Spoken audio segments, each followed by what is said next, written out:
Hello friends, I am Aditya Gidari. Today's topic is Bhutan demarches China on its claim to Sangteng Sanctuary. So let's discuss today's topic. Let us see what's the context.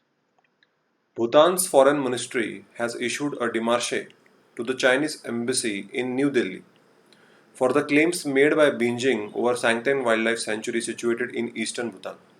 तो भूटान की जो foreign ministry है उन्होंने Chinese embassy को जो new Delhi में situated है उनसे ऐसा बोला है कि चाइना क्लेम कर रहा है सैंक्टन वाइल्ड लाइफ सेंचुरी पे। तो हम जानते हैं कि भूटान और इंडिया ये बहुत ही अच्छे दोस्त हैं और डायरेक्ट चाइना और भूटान के बीच में डायरेक्ट कोई भी डिप्लोमेटिक रिलेशंस नहीं है, कोई भी बातचीत नहीं होती है। भूटान को अगर चाइना के साथ जब बात करनी होती है तो वो इंडिया को पहले इन्फॉर्म करता है, क्योंकि भूटान के जो फॉरेन रिलेशंस है वो इंडिया देखती है। Alright, so we have very good relationship with Bhutan और उसके जो एक्सटर्नल अफेयर्स होते हैं मोस्टली वो इंडिया देखता है। और जो इसीलिए जो न्यू दिल्ली में चाइनीज़ एम्बेसी है वहाँ पे उन्होंने एक ऑर्डर पास करी है, इंडिया को भी बताया है कि ये भाई क्या चल रहा है चाइना का। पहले अक्साई चीन पे डिमांड कर रहे हैं, अभी south east China, south China sea जो है उस पर भी वो डिमांड कर रहे हैं। They are having issues with each and every country, हर देश के साथ, वियतनाम के साथ, जापान के साथ, फिलीपींस के साथ, इंडिया के साथ, अब भूटान के साथ। थोड़े दिनों में नेपाल के साथ भी चालू हो जाएगा चाइना। अभी हमारा थोड़ा प्रॉब्लम कम हुआ तो अभी भूटान के साथ इन्होंने प्रॉब्लम स्टार्ट कर दिया है। What's the issue? इशू क्या है? Bhutan's western and middle sector have been in dispute with China. वो कौन से एरिया है? Jakarlung, Pasamlung and Chumbi valley. Alright, they are in dispute with China कि चाइना का ये मानना है कि that comes under Chinese territory. However, the eastern sector has not been part of the boundary talks and China had not claimed rights or Sangtan Wildlife Sanctuary earlier. लेकिन जो eastern sector है भूटान का उसमें कभी भी कोई भी डिस्प्यूट नहीं रहा है चाइना के साथ भूटान का। और सडनली अभी इस बार 2020 ने चाइना ने इस वाइल्ड लाइफ सेंचुरी पे, सैंगटेंग वाइल्ड लाइफ सेंचुरी पे अपना क्लेम कर दिया है कि वो उनका एरिया है, it is a disputed territory. अभी ऑब्वियसली भूटान और इंडिया दोनों भी एक शॉक में चले गए कि ये चाइना कर क्या रहा है, व्हाट देयर इंटेंशन इज, किसी को समझ में नहीं आ रहा है। The recent claims was made at the 58th meeting of the Global Environment Facility Council, where China tried to oppose funding to the project for the Sangtang Wildlife Sanctuary situated in Bhutan, saying that it was a disputed territory. So basically जो global environment facility council है, दे were trying to fund, एक project था सैंगटन wild life sanctuary का, उसको पैसा देने की कोशिश कर रहे थे मीटिंग में, 58th मीटिंग में। चाइना ने उस फंडिंग को अपोज किया, उन्होंने बोला कि नहीं, आप सैंगटन सेंचुरी में आप फंडिंग नहीं कर सकते because it is a disputed territory, उस पर चाइना का क्लेम है। तो अभी सडनली एवरीबडी वॉज शॉक्ड कि इतने साल हो गए, they never ever talked about this century and suddenly now they are claiming that it's a disputed territory. उस पर चर्चा होनी ज़रूरी है। तो ऑब्वियसली भूटान एक स्टेट ऑफ शॉक में है। ऑलरेडी वेस्टर्न और मिडिल सेक्टर में चर्चा हो रही है, जैसे हमने बताया झारलुंग, पासंगलुंग और चंबे वाली में ऑलरेडी डिबेट चल रहा है। अभी उसके अंदर उन्होंने सैंगटन वाइल्ड लाइफ सेंचुरी को भी ऐड कर दिया है। While Thimphu is the capital of Bhutan, Bhutan का कैपिटल है, and Beijing is the capital of China, do not have formal diplomatic relation. जैसे मैंने कहा, उनका कोई फॉर्मल डिप्लोमेटिक रिलेशन नहीं है। भूटान के जो एक्सटर्नल अफेयर्स है, फॉरेन अफेयर्स है, वो इंडिया देखता है।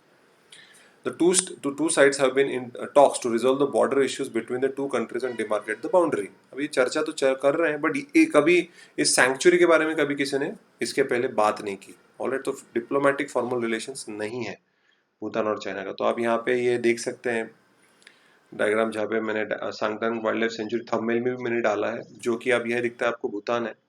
और ये अरुणाचल प्रदेश का इतना जो डिस्प्यूटेड एरिया है, ये वाला जो मैं आपको माउस का कर्सर दिख रहा होगा, ये सारा एरिया इंडिया के साथ भी इनका प्रॉब्लम है। इंडिया के साथ भी ये डिस्प्यूटेड एरिया है जो चाइना क्लेम करता है। तो यहाँ पे सैंगटन सेंचुरी, अभी उनका मानना है चाइना कि ये भी एरिया, अभी ये मिडिल वेस्टर्न और मिडिल सेक्टर पे उनको ऑलरेडी डिमांड बोल रहे हैं कि ये चाइना का है। अभी वो बोल रहे हैं यहाँ तक वो उनकी जगह है, मतलब वो पूरा भूटान को खा जाना चाहते हैं, मतलब मजाक लगा रखा है। मतलब अब क्या बोले। Bhutan and India formally demarcated their 699 kilometre boundary in 2006। 2006 में ही एक 699 किलोमीटर की जो ये बाउंड्री आपको दिख रही है भूटान की, ये जो दिख रही है आपको, वो हमने ऑलरेडी उनके साथ डिमार्केट कर दी है। लेकिन वैसे चाइना के साथ तो सभी का प्रॉब्लम है। तो अगर यहाँ पे मैंने ब्रीफ ओवरव्यू यहाँ पे मेंशन किया था द हिंदू न्यूज़पेपर में कि Bhutan and China have no formal diplomatic relations but have held 24 rounds of boundary talks between 1984 and 2016 तक। 24 टाइम्स उन्होंने बात की है, लेकिन डिप्लोमेटिक रिलेशंस बिल्कुल नहीं है। Talks have concentrated on the north and western Bhutan side. तो ये जो नॉर्थ साइड है, ये नॉर्दर्न साइड और वेस्टर्न साइड पे बात हो रही थी, पहली बार इस साइड के बारे में बात कर रहे हैं, China. So eastern Bhutan not parts of the talk so far, says officials. अभी तक तो बात नहीं की गई है, but suddenly Sakteng sanctuary situated close to the border with Arunachal Pradesh. Alright, और हमारा उनके साथ कोई डिस्प्यूट नहीं, हम बोलते भाई ये आपका ही है। और जून 2020 में China attempted to stop United Nation development programme global environment facility funding.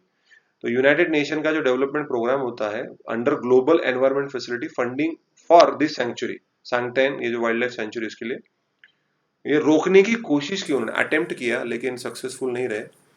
बोल रहे हैं ये डिस्प्यूटेड एरिया है क्योंकि इट वाज ओवर रूल्ड, कि नहीं ये डिस्प्यूटेड एरिया नहीं, इसके पहले आपने इसके ऊपर कभी बात नहीं की। सो आप देख रहे हो कि चाइना इंडिया के साथ, भूटान के साथ, अभी थोड़े दिनों में नेपाल के साथ भी प्रॉब्लम चालू कर देंगे। गॉड नोस, क्या पता कल बोलते बोलते बांग्लादेश तक भी आ जाएंगे, ये भी हमारी जगह है। यू नेवर नो, कोरोना इनके सर में चला गया है। So where is this Sakteng wildlife sanctuary? Sakteng is based in eastern Bhutan, यहाँ आप देख सकते हो। और Trashigang Dzongkhag district that borders Arunachal Pradesh. तो जो कौन सा डिस्ट्रिक्ट है? त्रशिगांग जोंगकांग, जैसा आप चाहे उसको प्रोनाउंस कर सकते हैं। ईस्टर्न भूटान में ये सेंचुरी है।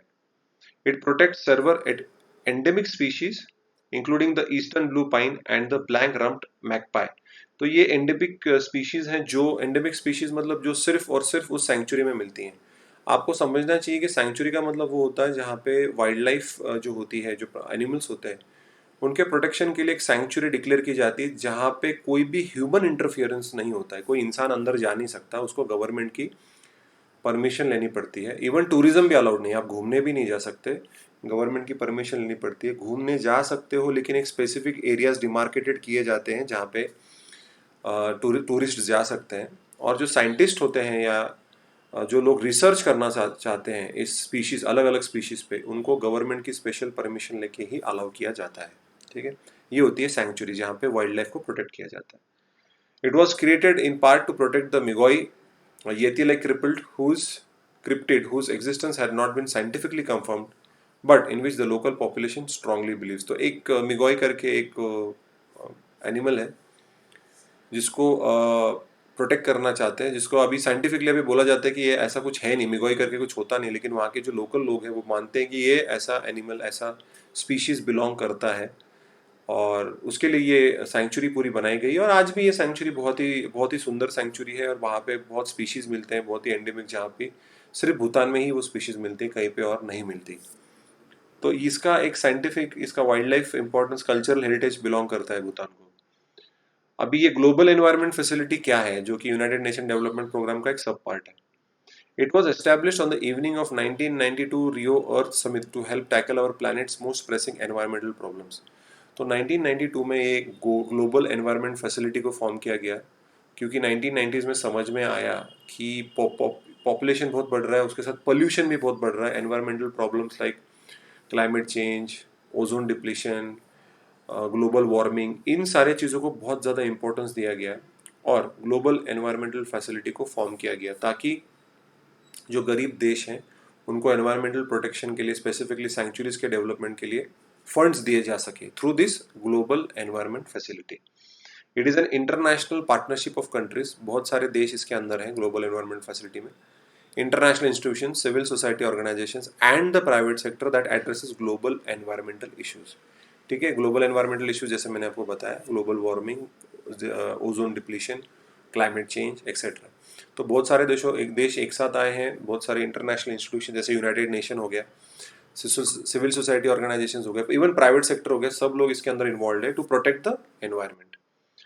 सो GEF फंड्स, ये जो फंड्स होते हैं, are available to developing countries and countries with economies in transition, मतलब गरीब देश, जो गरीब देश होते हैं भूटान जैसे, to meet the objectives of the international environmental conventions and agreements. तो इंटरनेशनल लेवल पे काफ़ी लॉज एंड रेगुलेशंस हैं जो बताते हैं कि आपने अपना एनवायरनमेंट कैसा प्रोटेक्ट करना चाहिए। बट बहुत बार ऐसा होता है कि जो गरीब देश होते हैं उनके पास फंड्स नहीं होते, उनके पास पैसा नहीं होता है।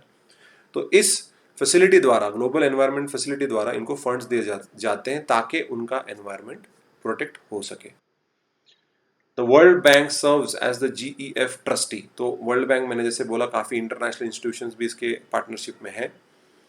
Administering the GEF trust fund. तो वर्ल्ड बैंक याद रखिएगा कि ये बहुत बार एक जीके का एक पार्ट है जो पूछा जा सकता है कि world bank is the GEF trustee and it is the one which is administering the trust fund. जो फंड है उसको एडमिनिस्ट्रेशन पूरा वर्ल्ड बैंक देखता है। इसका मतलब क्या है, कितना पैसा कहाँ से आ रहा है और वो पैसा कहाँ जा रहा है, और फाइनली अल्टीमेटली जिस देश को वह पैसा जा रहा है वो देश इस पैसे का सही इस्तेमाल कर रहा है।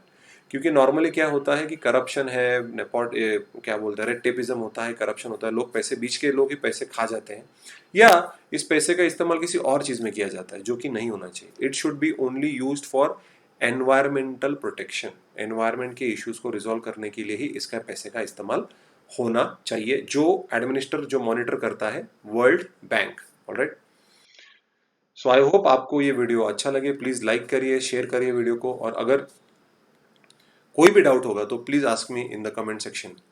I am Aditya Kedari signing out. जय हिंद।